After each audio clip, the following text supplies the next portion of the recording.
It's time now for a look at the latest in local news. In the news, the Wayne County Board of Education met Tuesday for a work session. A lot of news from the meeting. I have more from the meeting on Thursday's newscast, but first, an interesting executive session. As a couple minutes into the executive session, Superintendent Dr. Kelly was asked to leave the executive session and never returned, while the board members remained behind closed doors for approximately 20 minutes. After the meeting, we asked a couple of board members for an explanation, but no one was talking. Before heading into executive session, a finance report from their former CFO, Tony Williams, who the board hired to come in and look at the school's financials and spending practices, was given. Williams, in her report, did not hold back, and the more she talked, the more jaws were dropping in the audience as she talked about what she found. We asked for a copy, but Williams says she has to get board approval, so we're hoping to still receive a copy of her full report. Here's a portion of her report to the board on Tuesday. Not able to put my hands on any supporting documentation that brought me back to the numbers presented to the board for approval. The amounts presented that the board approved for the budgets in FY23 and FY24 do not tie back to what was submitted to the Department of Education.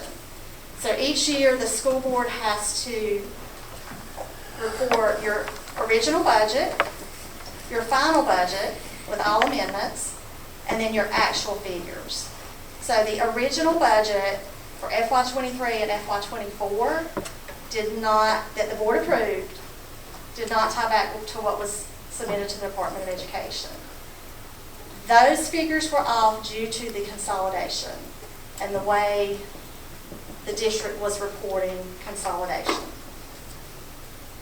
It's a kind of a complicated process. I'll try to explain it, but when those consolidated funds roll up together, they're captured in a different fund besides the general fund, and those figures were reported inaccurately. The position control module, again, that tells us how many positions we should have in the district, did not tie to the number of positions that were being budgeted. So in the budget prep module, there were 144 positions listed as vacant.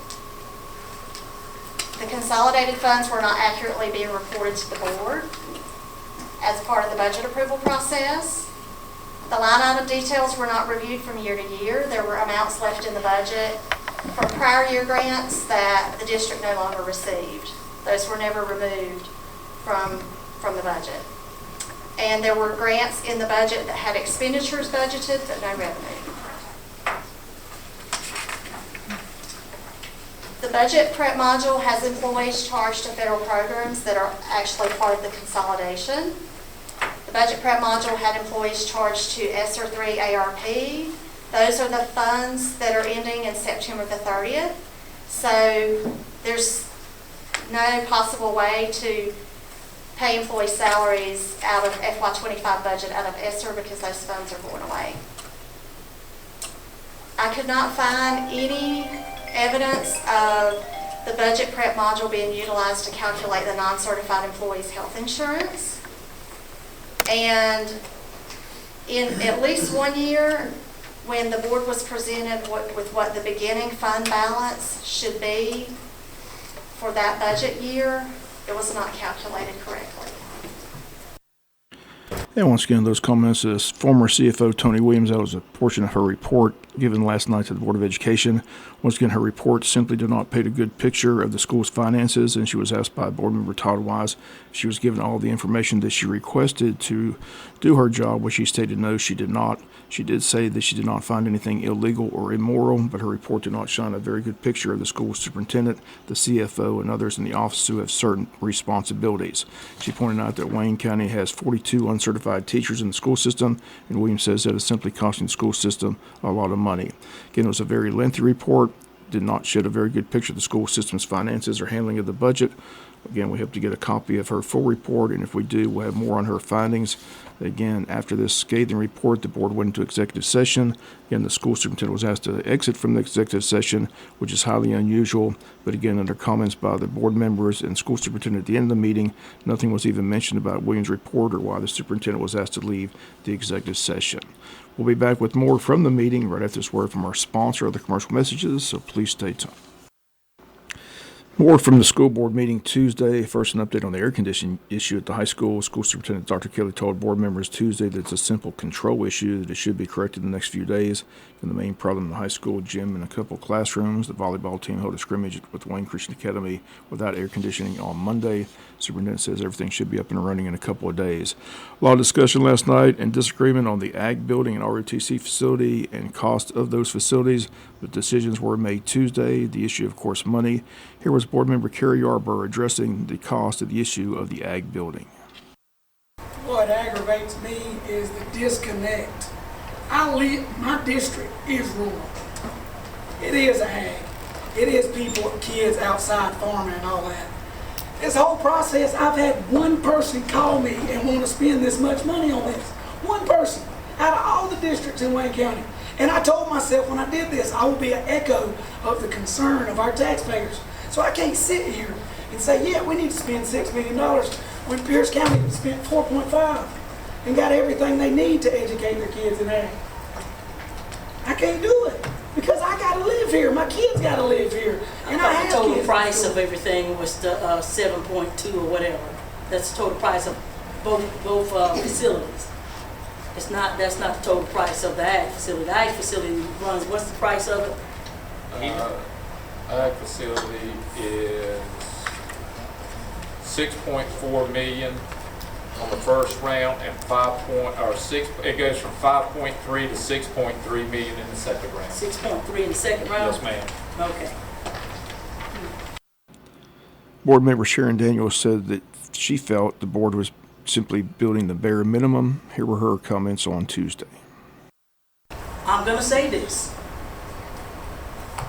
I can go to bed at night with my conscience clear, knowing that I'm doing what's in the best interest of our students. I'm from Wayne County. I've said it time and time again, and I don't have to prove it. And I've got what is in the best interest for Wayne County students. We have Wayne County pride. We've always had Wayne County pride. And we've done things, generally we've done things, not only in the best interest of our students, to make sure that they have the best of the best. That's the reason why Wayne County was our vocational department. The state modeled their vocational department after Wayne County. Why? Because we didn't just go with, well, we just got to do the bare minimum. We went with, we're going to do what is in the best interest and make our kids have the best opportunities that they can have. Now that's what the history is of Wayne County and the way that it's been. And those comments, Board Member Sharon Daniel. Board Member Todd Wise was on the side of Board Member Carrie Yarborough, saying it's all about looking after taxpayers' money. Outrageous and outlandish to where we cannot accommodate all the needs that is questionable for this county. By spending this type of money at this elaborate ROTC and ag building is going to dampen many other projects that will benefit everybody in this county, not one, not two, and we're not singling anybody out because there's not a person on this board who does not want an ROTC, there's not one person on this board who does not want to ag, but we're going to be frugal with the money and we're going to make sure it's done right to accommodate what we need to make these people happy, not what everybody wants. I yield back to you, Mr. Chair. Board Member Tina Mosley stated, quote, "We don't need to build the Taj Mahal." Board Member Bruce Harris was with Sharon Daniels. He wanted to keep the revisions that the Ag Director and ROTC instructor asked for. As far as the ROTC facility Tuesday, the vote was 3-2 to take out the firing range and have a new proposal and bid submitted to the board. Todd Wise, Tina Mosley, and Carrie Yarborough voted yes to do that. Bruce Harris and Sharon Daniel voted no. Taking out the firing range, they state, will save the project $900,000.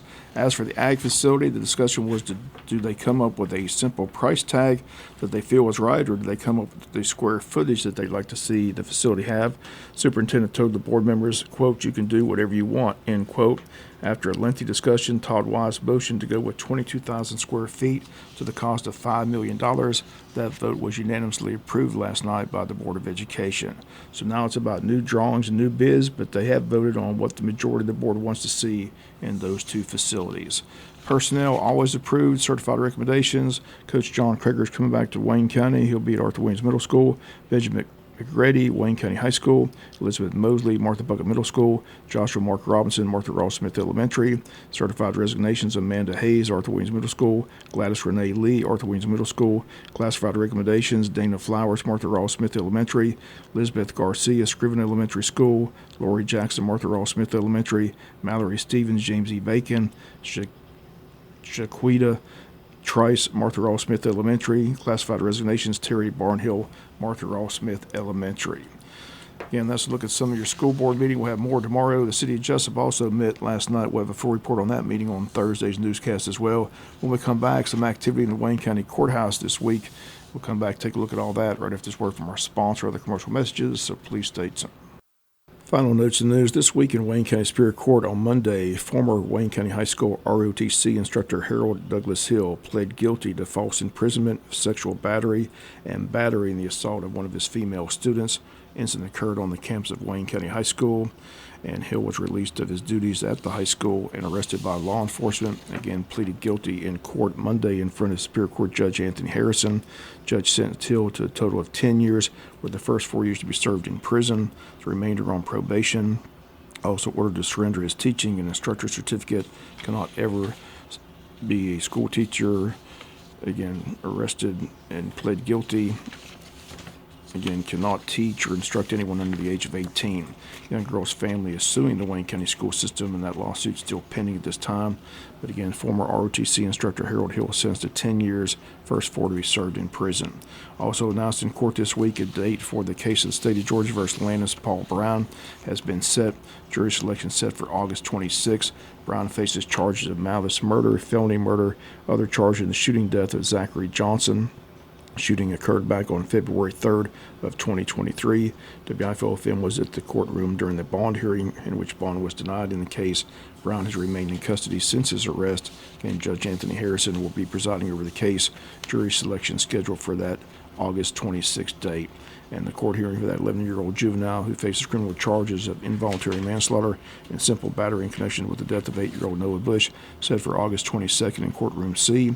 WIFO continues to follow that story as it develops, and the court hearing set for August 22nd. That's going to do it for the latest in local news. Sports comes your way in a few minutes. Bob Morgan, saying a great day.